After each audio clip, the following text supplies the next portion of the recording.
Matthew chapter 9.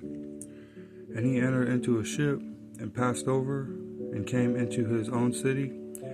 And behold, they brought to him a man sick of the palsy, lying on a bed. And Jesus, seeing their faith, said unto the sick of the palsy, Son, be of good cheer, thy sins be forgiven thee. And behold, certain of the scribes said within themselves, This man blasphemeth. And Jesus, knowing their thoughts, said, Wherefore think ye evil in your hearts? For whether it is easier to say, Thy sins be forgiven thee, or to say, Arise and walk. But that ye may know that the Son of Man hath power on earth to forgive sins. Then saith he to the sick of the palsy, Arise, take up thy bed, and go unto thine house. And he arose and departed to his house. But when the multitude saw it, they marveled and glorified God, which had given such power unto men. And as Jesus passed forth from thence, he saw a man named Matthew sitting at the receipt of custom. And he saith unto him, Follow me. And he arose and followed him. And it came to pass, as Jesus sat at meat in the house, behold, many publicans and sinners came and sat down with him and his disciples. And when the Pharisees saw it, they said unto his disciples, Why eateth your master with publicans and sinners? But when Jesus heard that, he said unto them, They that be whole need not a physician, but they that are sick.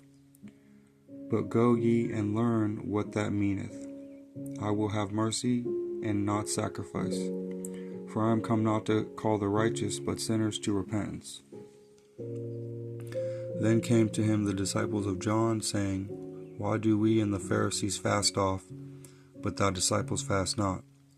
And Jesus said unto them, Can the children of the bride chamber mourn, as long as the bridegroom is with them? But the days will come when the bridegroom shall be taken from them, and then shall they fast. No man putteth a piece of new cloth unto an old garment, for that which is put in to fill it up taketh from the garment, and the rent is made worse. Neither do men put new wine into old bottles, else the bottles break, and the wine runneth out, and the bottles perish.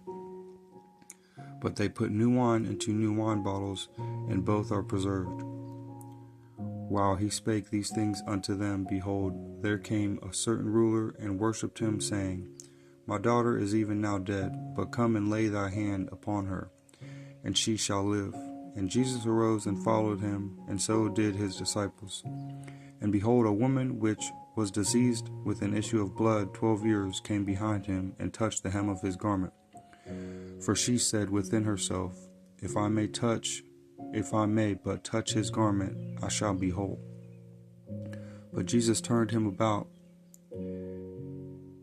and when he saw her, he said, Daughter, be of good comfort, thy faith hath made thee whole. And the woman was made whole from that hour.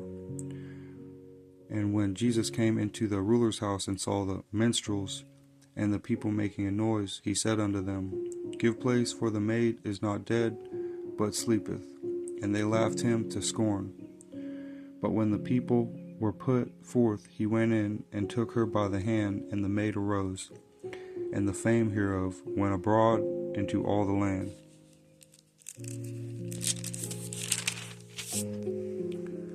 And when Jesus departed thence, 2 blind men followed him, crying and saying, Thou Son of David, have mercy on us. And when he was come into the house, the blind men came to him, and Jesus saith unto them, Believe ye that I am able to do this? They said unto him, Yea, Lord.